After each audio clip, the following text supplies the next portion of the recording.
Mari belajar dari Italia. Apa yang sebenarnya terjadi di Italia?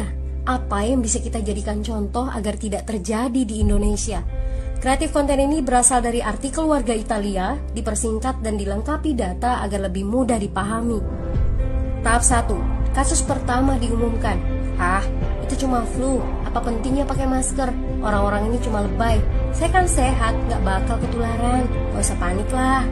Tahap 2. Jumlah positif COVID-19 mulai naik signifikan. Cuma beberapa yang kena. Yang meninggal pun hanya orang-orang tua saja yang memang udah punya penyakit. Hidup seperti biasa aja lah. Pacaran, nongkrong bareng temen, jalan-jalan ke mall. Tetep lanjut. Tahap ketiga, jumlah kasus meningkat dengan cepat, berlipat ganda dalam 1 hari. Tingkat kematian pun bertambah.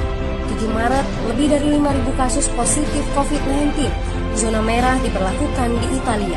Wilayah yang dikarantina hampir 25% dari luas Italia. Sekolah dan universitas tutup, tapi tempat kerja, bar, dan restoran masih buka. Sementara itu, 75% wilayah lain masih menganggap enteng COVID-19. Anjuran mencuci tangan ada di mana-mana, tapi sekadar anjuran dan tak banyak yang melakukan. Tahap 4, jumlah kasus meningkat pesat. Sekolah dan universitas ditutup selama sebulan. Darurat nasional pun diberlakukan. Rumah sakit menambah kapasitas, seluruh kamar dibersihkan untuk memberi ruang bagi pasien COVID-19. Tapi tak ada cukup dokter dan perawat. Ada terlalu banyak kasus pneumonia, terlalu banyak pasien perlu ICU, tapi ruangannya sudah habis, ventilator habis. Pada titik ini seperti kondisi dalam perang, dokter harus memilih siapa yang akan diobati berdasarkan peluang bertahan hidup. Itu berarti pasien lanjut usia dan punya penyakit bawaan seperti hipertensi, diabetes, stroke tidak masuk prioritas karena tidak ada lagi ruang. Sistem layanan kesehatan seketika runtuh. Tahap 5, 9 Maret mencapai lebih dari 9.000 kasus. Seluruh kota Italia lockdown. Orang-orang bisa pergi hanya untuk keperluan darurat dan dalam pengawasan ketat. Semua bisnis masih dibuka karena jika tidak, ekonomi akan runtuh. Itu kebijakan pemerintah. Mulai ada ketakutan, orang-orang mulai memakai masker dan sarung tangan. Tapi tetap saja, ada anak-anak yang merasa jagoan, masih ingin uji nyali. Pergi ke restoran rame-rame, hangout bareng, minum-minum, dan lain sebagainya. Tahap 6. 2 hari kemudian pemerintah Italia berubah pikiran. Semua bisnis harus tutup. Bar, restoran, pusat perbelanjaan, semua jenis toko, kecuali supermarket dan apotek.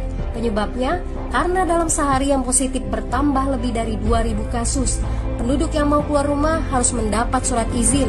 Surat izin ini didapatkan dari pos pemeriksaan polisi dan disebar di berbagai lingkungan. Yang melanggar bisa kena denda 3,3 juta rupiah. Bagi pasien positif yang tidak mau mengkarantina diri, bakal dituntut dengan pasal pembunuhan, hukuman 1-12 tahun penjara. 21 Maret jumlah korban meninggal di Italia terus meningkat melampaui Cina. Sebagai gambaran, luas Italia itu kurang lebih 2 kali Pulau Jawa. Penduduknya lebih dari 60 juta jiwa. Lalu apa yang harus kita pelajari dari Italia? Yuk, mulai dari diri sendiri, mulai dari di rumah aja. Jaga kebersihan lalu isolasi diri dan keluarga. Tidak keluar rumah kecuali sangat penting. Ini saatnya memulai solidaritas. Yang mampu harus mulai membantu yang tidak mampu. Ini adalah bentuk usaha dan doa kita semua. Semoga badai corona ini segera berlalu. Mari memulai kekompakan dengan membagikan informasi ini. Di rumah aja, mari belajar dari Italia.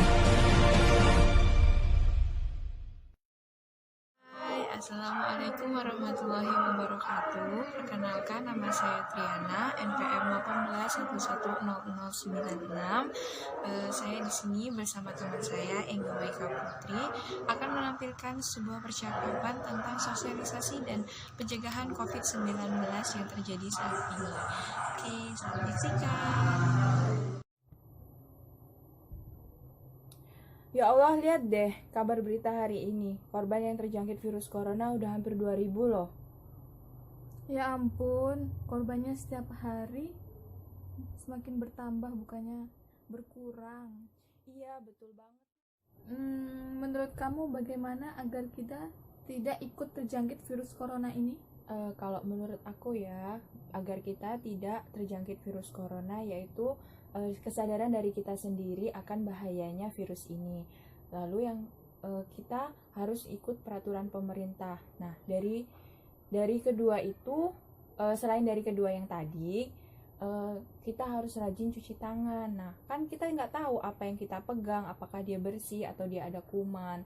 Terus kalau kita keluar kan kita harus pakai masker, harus ngikutin peraturan pemerintah, biar kita tidak tahu kan, karena virus ini kecil, kemudian virus ini juga bisa menyebar di udara. Jadi kalau kita mau keluar, kalau kita ada keperluan yang mendadak, kita harus pakai masker.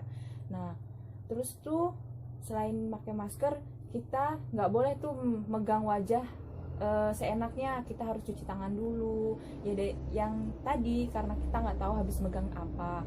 Terus kan sekarang pemerintah udah netapin physical distancing tuh. Sekarang kan udah banyak di stasiun-stasiun, itu kan udah ditetapin physical distancing, jaga jarak. Terus itu yang paling penting itu dari semua itu adalah stay at home. Kalau menurut kamu bagaimana sih kalau jenazah yang meninggal karena COVID-19 itu ditolak oleh masyarakat? Kalau menurut aku ya, seharusnya sih masyarakat tidak boleh bersikap seperti itu, karena pasien yang meninggal karena penyakit COVID-19 itu biasanya kan udah ngikutin prosedur dari pemerintah, tata caranya, gimananya, cara-cara menguburnya. Terus kan sebelum menguburkan jenazah itu disemprot desinfektan dulu gitu.